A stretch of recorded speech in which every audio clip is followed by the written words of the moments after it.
Hey there, my name is Kelly Dale with Off the Beaded Path, and today is Monday, October the 5th, 2020. I hope you've got a great start to your week so far, and I hope that you are going to enjoy this brand new video learning how to make the Niblet ring. I kind of do a takeoff corn on this one because everybody says it looks like little corn nibs or whatever, these beads that I'm going to use, so that's why I call it the Niblet ring. This is a quick and fun project to do. I've made it into a ring, but I'm also going to show you how you can make the connections to do a bracelet as well if you want to. So here's what you're going to need for today's project. You are going to need 8 Nib Bit Beads, and I will show you what those look like. We carry them in our store at offthebeadedpathbeadstore.com. You're also going to need about 30 to 40 size 11 seed beads. And the reason I say around 30 to 40 is because whether you use Toho or Miyuki brand seed beads, it is going to change your bead counts a little bit. So, and we will talk more about that. You're going to need some 3mm bicones. So if you're making the ring, you're going to need 10 of those 3mm bicones. You can also use fire polish beads. They just don't look as great, but the 3mm bicones, whatever you want to use. You're going to need 2 4mm fire polish beads. You'll see where I use them. Again, if you don't have a 4mm fire polish bead, you can pretty much use any kind of bead. You're also going to need 3mm fire polish beads. These are going to be for your ring band. And then otherwise, you're going to need one size 10 or 12 beading needle, whichever one you like. You're going to need your favorite beading thread. Now, a note about your beading thread, I tried using 4-pound and 6-pound fire line for this project. Although it helps to hold the shape, every time I made it, it broke. The thread broke every single time that I made one of these using fire line. If you use 1G or KO thread, like I'm going to use 1G today, I will actually use that 1G as a doubled thread. So we will talk more about that as well. Besides that, I think the only other thing you're going to need is some 0.5mm stretch magic. And that is if you choose to make your ring band a stretchy ring band, so that it's adjustable and more people can wear the ring itself. So let's go ahead and get our stuff together and let's get started. Okay, so this is the ring that I'm going to show you how to make today. It is a really fun ring using the beads that we call nib bits. So a nib bit, according to my mother-in-law, looks like a kernel of corn or a tooth, either one. It has 2 holes. It has a hole here and a hole here. They run straight through the bead just like this. So they are fun to work with. So I am using, I think this is like chalk Vega. I'm not sure. I don't have it labeled on my little box here. I am using a Seafoam Picasso size 11 seed bead. I'm using a Majestic Blue 3mm bicone, and then I'm using a Spruce 4mm fire polish bead. Now, the one thing that I did not tell you about a minute ago, and it was intentional, one of the things that you are going to need is a cabochon from Nick's Creations, okay? So he makes beautiful cabochons that you can find at nickscreations.etsy. Okay, so this is the ring that I'm going to be showing you how to make today. It is a beautiful and easy ring to make, and it uses those nib bit beads that I was telling you about as the whole base of your piece. Now, a nib bit, according to my mother-in-law, looks like a tooth or a kernel of corn. It has 2 holes. It has a hole here and a hole here, okay? So we will be working with these 2 hole beads, and again, you can find them on my website, offthebeadedpathbeadstore.com. I'm using a Picasso Seafoam size 11 seed bead. I'm using a 3mm Majestic Blue bicone and a 4mm shaded Spruce fire polish. Now, a minute ago, I did not tell you that you needed a 12mm cabochon. These are a flat back cab with a domed top. Now, I got these, the ones that you see here, I got them on Etsy at nixcreations.etsy.com, and it is a 12 millimeter. Now, I gave this out, a couple weeks ago in my videos, and a lot of you got them. If you did not get one of these cabochons, a 12 millimeter Rivoli will work. Not as good, but any 12 millimeter type bead should work that has a flat bottom or a slightly pointed bottom. So these are just a little assortment of some ones that I purchased. These here are actually what I did the ring with.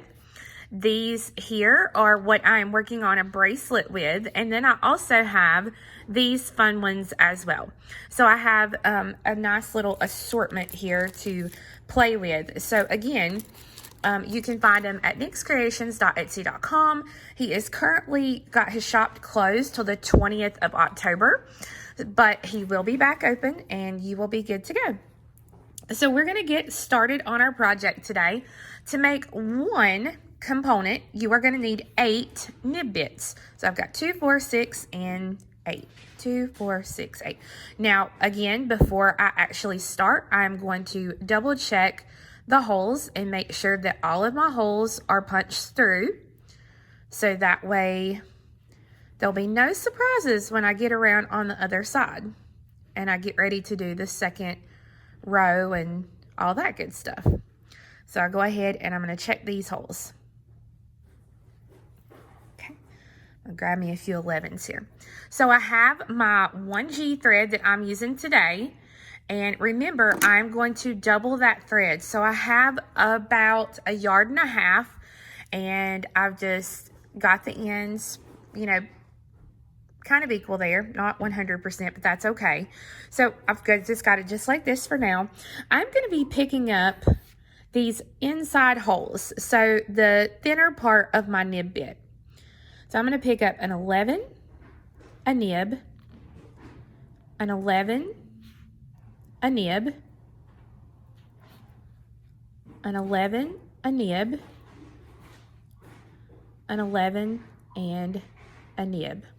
So I've got I did have 4 11s and 4 nibs is what you want. You start with an 11 and you end with a nib. Okay, there we go. So 4 11s and 4 nibs. Now I'm going to bring these down. I'm going to go through all 8 of these beads again, and I'm going through the same holes that I've already been through in the nib bits. I'm going to pull those threads, and then I'm going to take and tie these threads together.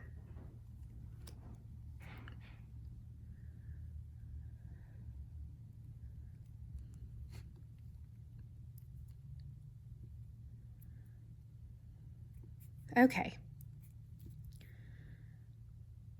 Now, if you are using a single thread rather than a doubled thread, I highly recommend that you go through this again.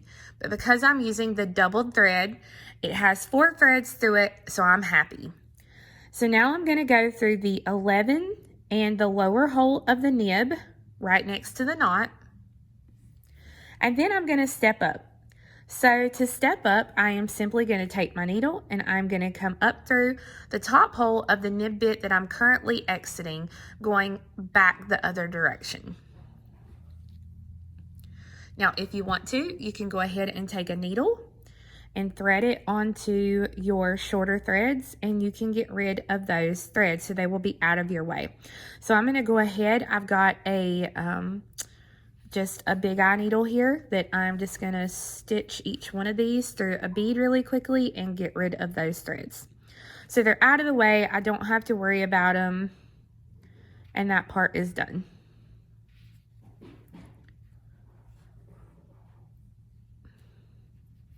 Okay. So now you can either use your cutters or your thread zap. My thread zap has been acting up lately. I was going to use it, but I guess it's time for an upgrade. All right, so I have turned in that opposite direction, and I'm going to pick up nibs again. So I'm going to, well, actually, I'm going to go ahead. If you're going to make this into a ring, we're going to do a little bit of pre-planning here. So I'm going to pick up 3 11s, a 4mm fire polish, and 3 11s.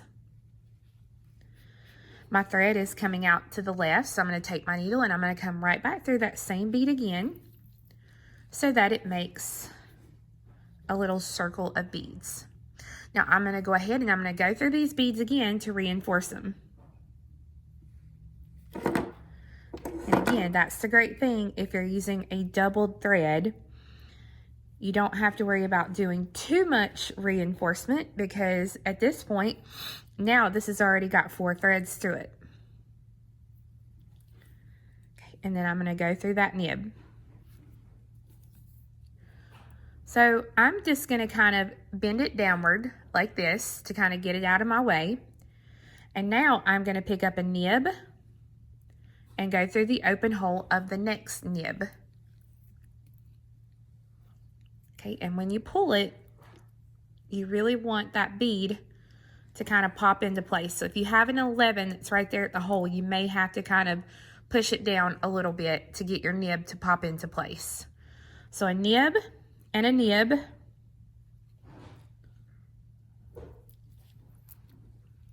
Okay, and again, if I'm going to make this into a ring, I'm going to go ahead and put my other loop over here so I don't have to worry about it. So I'm going to do 3 11s, a 4mm fire polish, and 3 11s. I'm going to take my needle and I'm going to go back through that same nib again to make a circle. And then I'm going to go through this little ring of beads one more time. And through the nib. And again, I want my nib to kind of pop into place here. So if you have to push down some of your 11s to get it to do it, then so be it. So now I'm going to pick up a nib and go through the next one. And again, we need to pop it into place. Okay. And then one more, and you can see that these nibs that we're adding on this row are going to kind of pop up a little bit. So I'm going to pick up one more nib and go through the first nib that I started with here.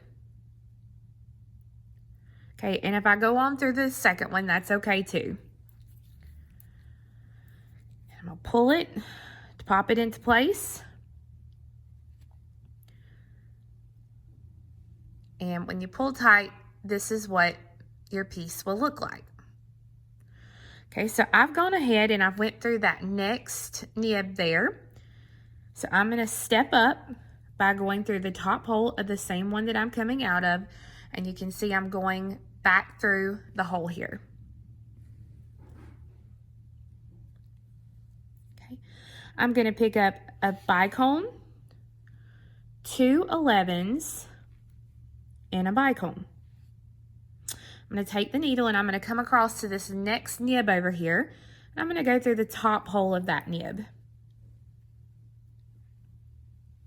Okay, pick up a bicone, grab me some 11s here.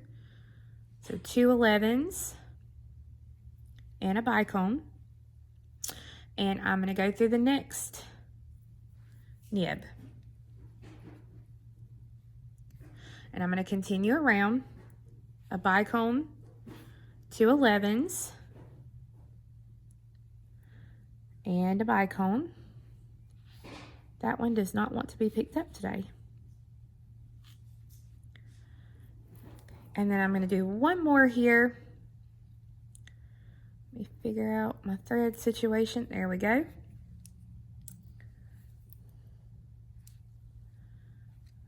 All right, and look what I did here, guys. You see what I did? I went through the wrong hole by accident. So I'm just going to back out of that and come through the top hole. And like I said, I got to do it one more time. So it's a 3mm bicone, 2 11s, and a 3mm. And I'm going to go through the last bead there so that this is what it looks like. So I'm going to go through the first 2 11s that I added in this round. And let me go ahead and get me a little stash here. Okay, so this is where I said if you're using Miyuki versus Toho, there is going to be a difference. So if you are using a Toho bead, you are only going to be picking up 4 beads in this step. Okay, if you are using a Miyuki seed bead, you are going to be picking up 5 beads in this step. So it's dependent upon the color or the brand that you're using. So I'm going to take my cab and I'm going to set it down in my encasement. Okay, and I have to kind of hold it in place as I do this row. All right, so I'm going to pick up 5. And I'm going to go through the middle bead of the next set of 2.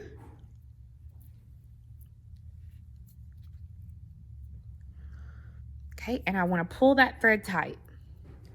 I'm going to turn it. I'm going to pick up 5. I'm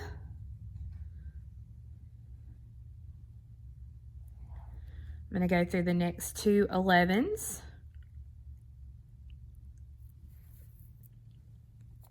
Okay, and again, I'm going to pull it tight. Okay, and see, if I don't keep my finger on it, that will pop out. So you have to keep your finger on it as you work. Okay, 5 11s. And go through the next 2 11s between my bicones. Pull that tight. Turn it. And 5 more 11s. And go through those original 2 that I started with here. And pull the threads tight. If at this point your cabochon pops out, that means you don't have it tight enough. But we still have one more step to do to kind of make sure that our cab stays in place. So all I'm going to do is I'm going to continue all the way around to come out of this 11 over here. The reason I want to come out of that one is I want a bicone here and here where my little shanks are for the ring. So I'm just going to continue to kind of stitch around here. Still keeping my finger over that cabochon as I pull the threads tight.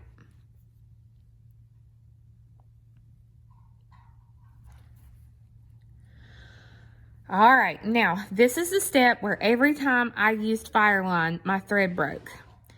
So we're going to pick up a 3mm and we're going to skip 2 11s and then go through the 11s after that. So I'm going to skip 2.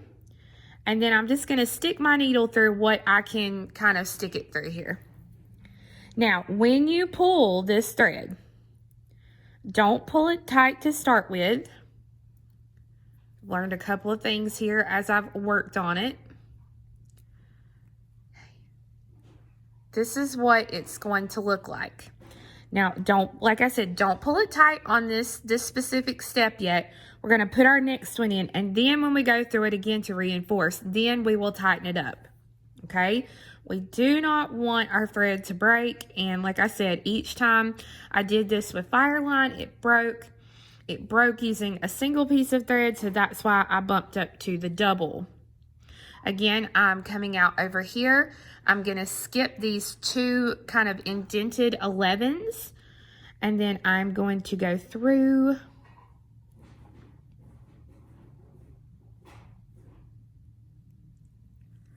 and at this point, it's going to be getting tight through your beadwork. Okay, now adding those 2 3mm bicones is what's really going to help hold that cabochon into place. If, as you work, you are still super worried about your cab staying in place, you can take, and here at the bottom of your indention and here at the top, you can add a size 11 seed bead or 2 little size 15 seed beads here, and that will give it just another spot to hold on to. Okay, so it's completely up to you and what you want to do. But now all I'm going to do is I'm going to stitch through just to reinforce this top at this point.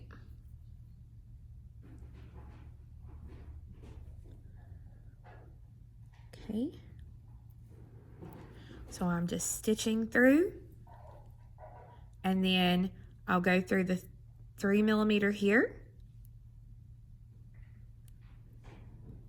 And again, this is where I can pull it, you know, a little tighter, and then I'll go through the beads. The good thing is this is a really quick ring to make. So if your thread breaks, don't try to piece it together. Just go ahead and just remake the ring. It's not that big a deal. And you're going to spend more time trying to piece together your thread than you are just redoing the thing.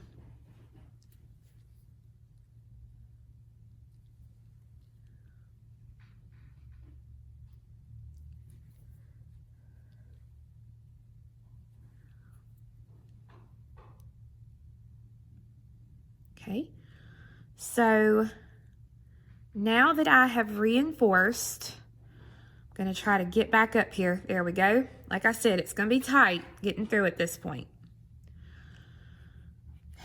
And I am very happy with how that turned out.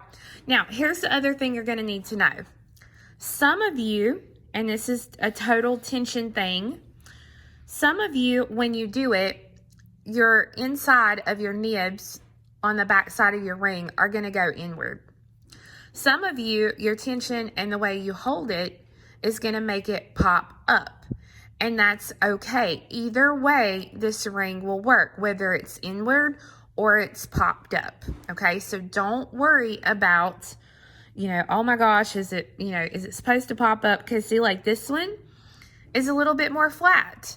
So it just really depends on kind of how you hold it, and, you know, that sort of thing. So I'm just going now to stitch through to tie this thread off.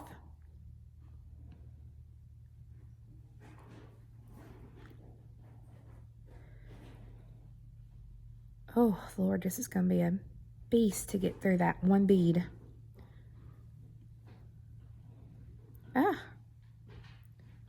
Okay, best thing to do, let's just back out a bead. There we go.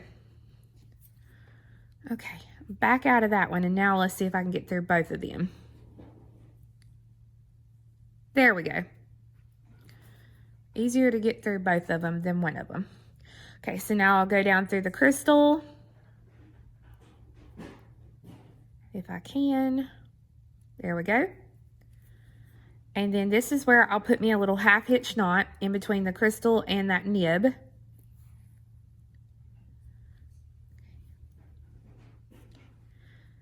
And then I'll go through several beads here. I'm not going to put many knots in this project because it's got so much thread already in it. It really doesn't need it. So this is what your piece will look like so far. Now we're ready to add the ring band so that we can finish it out. Okay, so I have my little 3mm fire polish beads here, and I'm going to flip my piece over. I'm going to use my 0.5 Stretch Magic, and I'm going to make sure that this bead is pulled up enough that I can get the thread through. Sometimes it helps to take your needle and kind of just stick it in there to hold it up. And we're going to slide our 0.5 Stretch Magic through the hole here.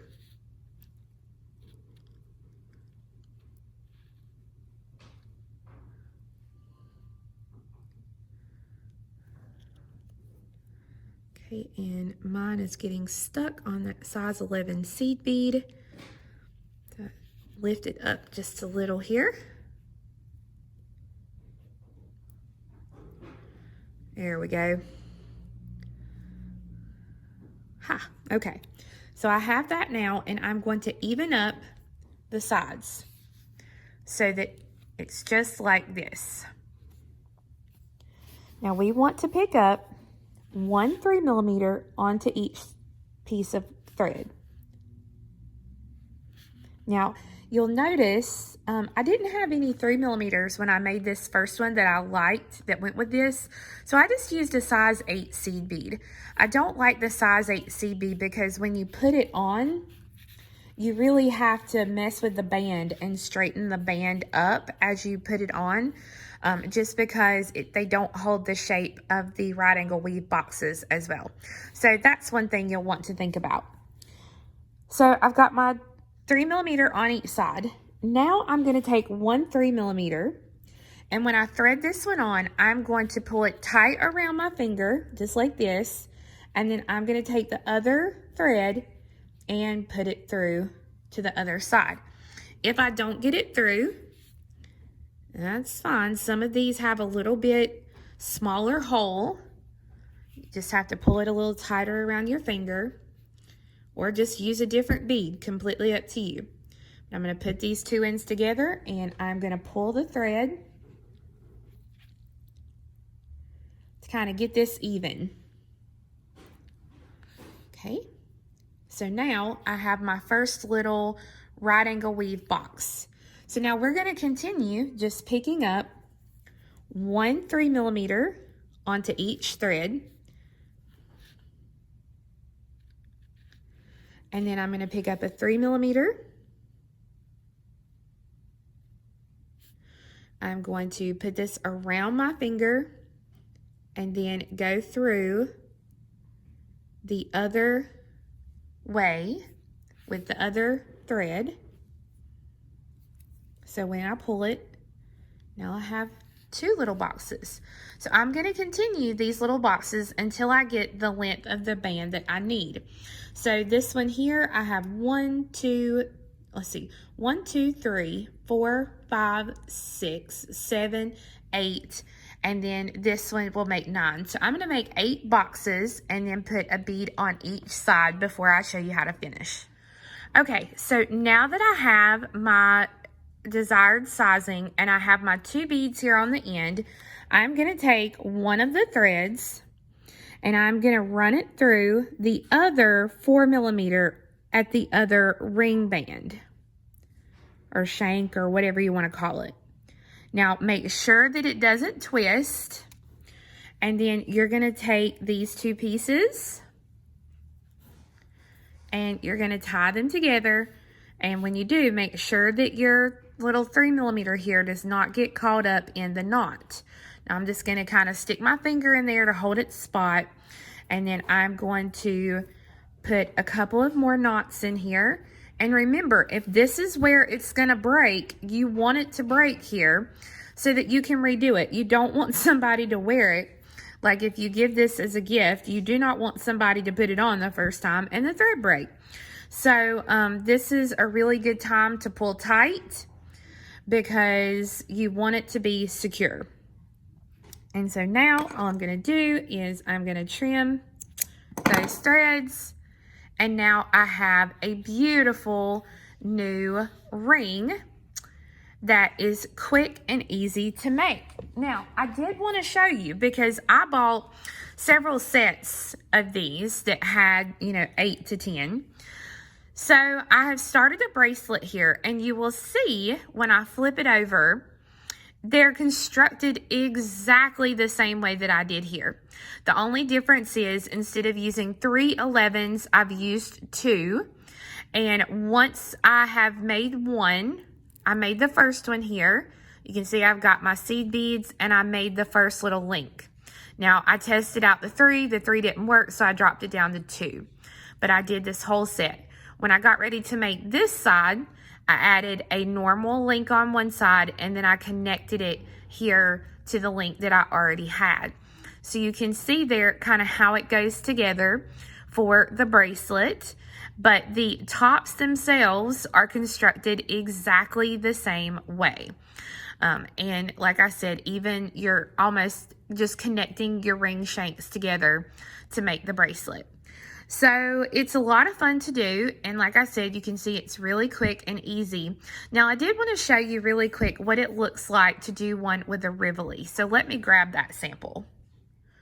Okay, so if you do not have a Cabochon and you have some extra 12mm Rivolis, this is what your piece will look like with a Rivoli. So you can see the difference in what your piece is going to look like depending upon your colors, the type beads you use, and the type cabochons you use.